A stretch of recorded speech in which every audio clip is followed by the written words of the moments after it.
Hi, Stefan, the BMW DIY guy. My project today is a carbon fiber interior kit for my BMW F32 435 from Karbonius Composites out of Spain. What an amazing company. Carbon fiber can be a little hit and miss sometimes, depending on how it's made, where it's made. This is beautiful. I cannot express how good this looks. It looks far better than my camera is going to show. It's a cold, rainy day here in the Pacific Northwest, a lot of flat light. You're not going to see the depth and shine that you're really going to see in this product when you hold it in your hand. So if it looks good on the video, you should see it in person.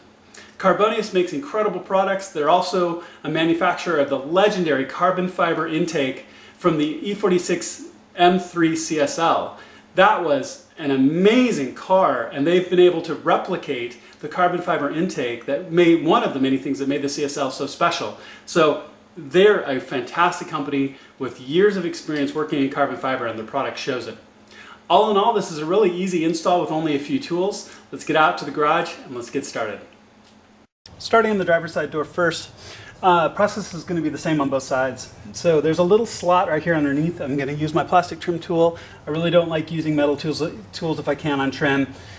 You're going to slide your plastic trim tool up into this gap, and there's a little metal tab that you're pressing back. When that presses back, the trim piece will start to come away. Be really careful and gentle as you pull this away, because last thing you'd want to do is crack it. And like I said, you can see this little metal tab, and it'll be a lot easier to see once you have it out. But it'll slowly pop away. Now, my whole trim piece has come away, so that should be good to go at this point, and we'll be able to install the replacement piece as well. Let's move to the vent and the center console, and we'll show the rest of that, and then we'll show the installation. But all in all, really simple. This is the vent beside the steering wheel, obviously.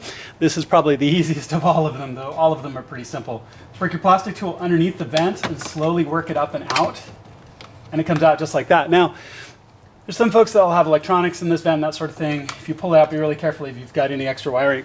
But as you can see, that's out, and that's not a problem at all. Let's move to the center dash console, and then your center console with your iDrive.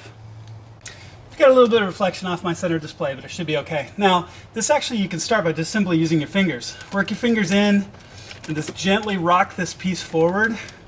You can see this will come off. Now, there's a series of metal clips down this side. I'm really gentle when I pull these out to make sure that this piece doesn't get broken. Now, when I pull this forward, now the center switch actually can be a bit of a pain. So what you're going to do is just rock this switch forward, because getting back to this plug back here behind can be really difficult to get to. So what you can do is just push the center button forward to pull the cable out. Now mine is a little bit loose because I've had this enough times, so it might be a little bit easier to come out than yours.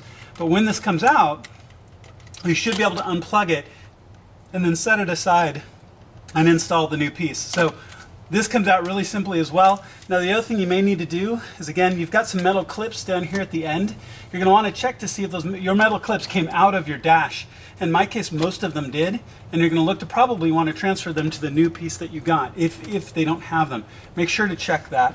Okay, and we'll pull the center console next with the iDrive controller. So I wanted to show, so I lost these little black, or they came out. There's little black pressure clips that were sitting at the very end of this. You can see the slots that they go into. They were still sitting on my trim piece, so I pulled them very carefully off my trim piece. And you can see that there's a plate and a little expansion clip, and they really only go in one way. There's a spot here and a spot here. So I'm just going to put them back into place for now, knowing that the new trim piece will press in and we'll lock it nice and tight right there. So that'll be fine. Just don't misplace them or lose them. You don't want your trim loose when you're done here. So I'll pull the iDrive center console next, and we're almost done as far as taking it apart. For the center console piece, you don't even necessarily need tools, though. If yours is really, really tight, you can still use your plastic trim tool and pry up really gently on one edge. I find that if I rock it back and forth a little bit, get my fingers underneath it, the whole piece will lift up and away. Now, my iDrive controller is already unplugged because I wanted to show you what I did. Now, my plug was really tight. It's probably never been unplugged before. So I had to use my plastic trim tool to get in between. Now, I used the divided end of my trim tool, and I pressed it in between the plug and the body of the iDrive. and it applied a little bit of pressure to the plug, and there's a little bit of a pressure clip on the inside of this plug, and then it came out effortlessly at that point. I really hate pulling on plugs, and I'm always worried about, you know, pulling a single wire out or breaking it, and having to fix this really would be a pain. So I don't want to do that. So now all I need to do is it's going to take a Torx to pull what appears to be three bolts for the iDrive controller to come out. I'm going to transfer that to the new trim piece, and then we'll walk through reinstalling everything. So my iDrive controller is swapped over to the new piece. There are 3 T20 Torx screws here, here, and here. It is metal going into plastic, so never over tighten these or you'll strip them out, then your iDrive controller would be loose and that'd be a huge bummer. So plug it back in, make sure the plug's in firmly, and then just snap it right back into place. You've got a front clip, it will rock right back into place, and then the back clips will rock in just like that, and you're set. And the first piece is back in. Already looks fantastic. All right, let's do the center console, the other vent, and the door next.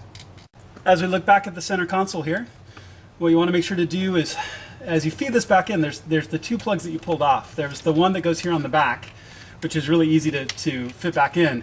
And then there's one for the center buttons. And just make sure to feed that back up and through the center here so you can plug that button back in. And it's a lot easier than trying to do it when it's in place.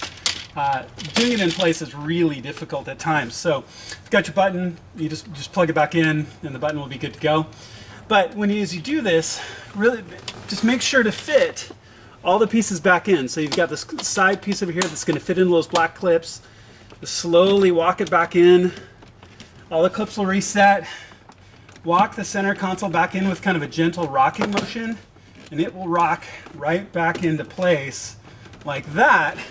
Be nice and tight. So then, like I said, you've got your buttons, your center buttons. Plugged it back in, and then I just walk the buttons back into place. Just like that. And the center console's back in and tight, especially with those black clips on this side that, like I said, like to work themselves out. So the center's back in. So we've got our iDrive console in, we've got our center console in. Let's do the vent and the door, and your upgrade is done.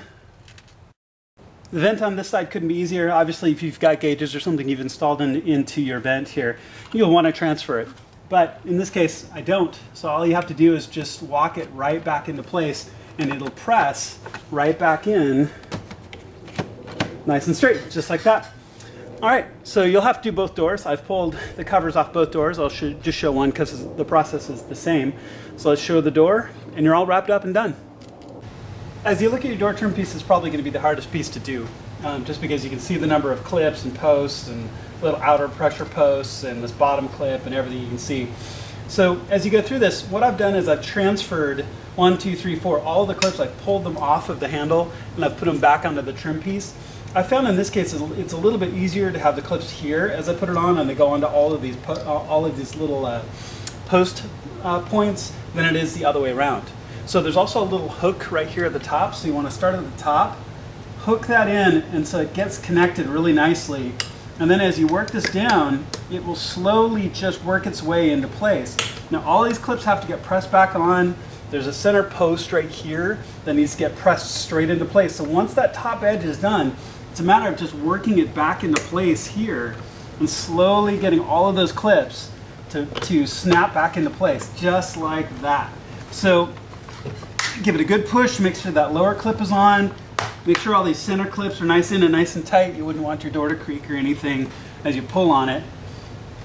And there, just like that. So go ahead and do the other side if you haven't done that yet. Other than that, everything's done. Okay, so one last walkthrough with everything installed. Driver's side door, grip looks absolutely perfect. Pan slowly, you can see the vent. Carbon fiber glossy and beautiful. Cross top steering wheel. See the center console looks amazing. And forgive the lighting today, it's a rainy, cloudy Pacific Northwest day. I won't have sun for about another 3 months. So it's a little gray in here, and my camera is not going to do this justice of how good it looks. All in all though, you can see how good it looks in the car, how easy the installation is. I really have to compliment Karbonius Composites for what an incredible job they've done. This looks absolutely amazing and is an incredible upgrade for my car. So all in all, great. I recommend it highly. Back inside after cleaning up the car and putting all my tools away. My camera does not do this justice. You should see the quality of this product.